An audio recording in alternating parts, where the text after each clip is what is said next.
Salut tout le monde, bienvenue à Vivatech 2024 en direct de Paris. Aujourd'hui, on est au Vivatech. Je suis en compagnie de Rémi Dion d'Explorer. Je me présente, Benoît Cormier. Pour ceux qui ne me connaissent pas encore, c'est quoi Vivatech, Rémi?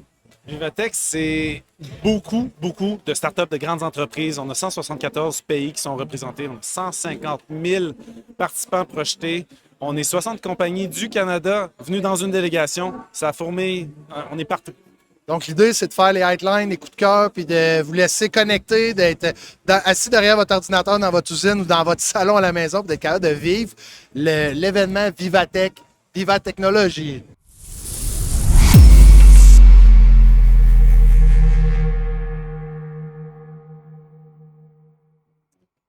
Bonjour la communauté de la chaise bleue. On a la chance d'être à l'Anti-Chaise. On est rendu à la fin de journée, première journée complète au Vivatech. On est sur la colline à Montmartre. On s'est dit qu'on vous réservait la Tour Eiffel pour demain. En fait, l'objectif d'Anti-Chaise, Rémi, c'est d'expliquer nos coups de cœur. Tu sais, je vais te passer le micro, je vais te laisser nous parler de ton premier coup de cœur de l'événement Vivatech. Peut-être expliquer pourquoi c'est ton coup de cœur. Puis ensuite, je vais moi aussi m'offrir un coup de cœur à la communauté. Je te donne le mic. Merci, Benoît. Mon coup de cœur, c'est un peu particulier parce que je vois beaucoup de potentiel. C'est énormément dans le potentiel. Je pense à Solid State of Mind. Je les ai rencontrés aujourd'hui. Ils me présentent une façon complètement différente de faire l'intelligence artificielle. C'est sûr, moi, je travaille dans l'intelligence artificielle, fait que c'est ça qui m'a fait triper. Mais pourquoi je pense que ça devrait vous faire triper? C'est parce que Solid State of Mind se sont dit, là, la façon que les choses vont avec l'IA, c'est des modèles de plus en plus gros. Depuis 2022, ils ont arrêté de publier la grosseur des modèles parce que c'était juste indécent. La consommation d'énergie de modèles, en ce moment, ça se mesure en pays. Donc, à quelle fraction de l'énergie d'un pays? Donc, ça va dans une direction qui n'est pas soutenable. Et puis, eux, ils se disent, attendez, il y a une meilleure façon de faire. Et puis, ils ont développé une technologie qui est déployée, qui est utilisable.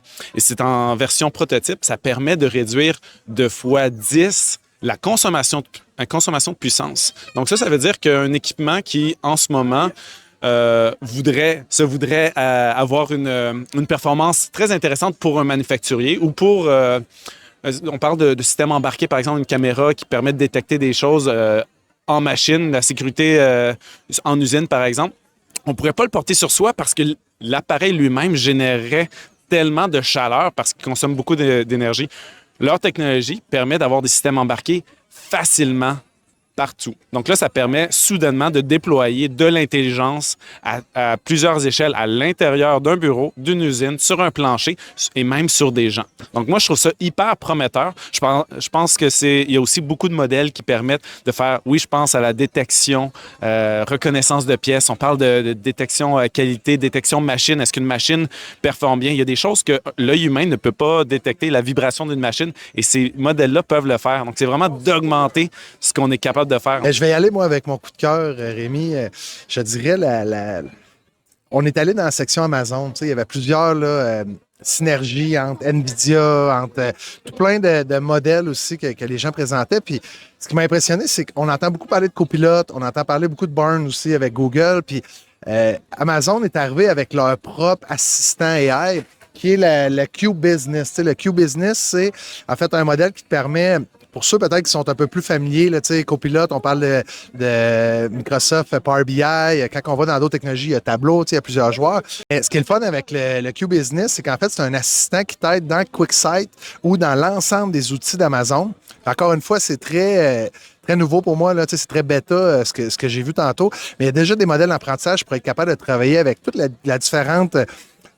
oscillature, je ne sais pas si ça se dit, avec le squelette d'Amazon, pour être capable d'avoir des interactions pour simplifier l'automatisation ou l'utilisation des modèles d'AI dans la suite Amazon. Fait que, ce qui est intéressant, c'est de voir que Google est parti d'un bord, Amazon est parti d'un bord, Microsoft est parti de l'autre, mais ce que je me rends compte, c'est que dans le fond, même Copilot est peut-être un nouveau. C'est peut-être, mais dans le fond, dans 1 an, 2 ans, peut-être que Copilot, ce sera plus lui le joueur. Puis ça me fait penser, j'ai pas fait mes recherches, mais je sais pas si tu te souviens de Clip.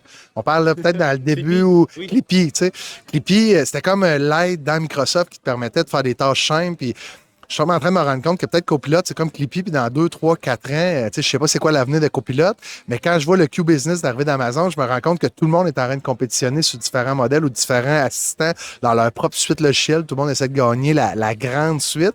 Je suis pas un devin, mais ça m'a impressionné. Je sais pas si tu veux en rajouter là-dessus. Là. Ben, moi, j'ai vraiment aimé ce qu'il nous présentait parce que c'était dans l'accessibilité. Il disait l'IA accessible sans ligne de code. C'est ça, ça m'a vraiment parlé. Puis, il créait un modèle de communautaire où les gens peuvent créer leur propre assistant d'Amazon à travers de Q-Business. Puis, il devenait accessible en catalogue pour un ensemble de gens. Donc, j'ai pas eu la chance de jouer encore dedans. J'imagine que vous allez jouer dedans avant moi, là, les gens d'Explorer, mais c'est quand même intéressant de le voir. Sinon, pour ceux qui n'ont pas vu Vivatech, un autre, peut-être pas un coup de cœur. Ce que j'ai vu, par contre, c'est un salon qui est très hétérogène. Tu sais, je m'attendais à arriver là, très technologie, manufacture. Le AI est partout. Ça, je peux pas l'enlever. Par contre, tu sais, il y a des voitures, il y avait les Tesla, ils étaient là, il y avait les gens de Renault, Peugeot, McLaren, les joueurs, on va dire, européens de l'automobile. Là, d'un autre côté, tu avais des gens qui descendaient en chaise roulante avec des appareils pour descendre des marches d'escalier. Tu sais, il y avait beaucoup de technologie, mais c'était très dur pour moi de focusser uniquement pour les manufactures. Il fallait chercher, creuser. Peut-être moins le type de salon que je suis habitué de voir, mais je suis très content d'avoir vu qu'est-ce que Paris a à offrir en termes de tech dans leur salon.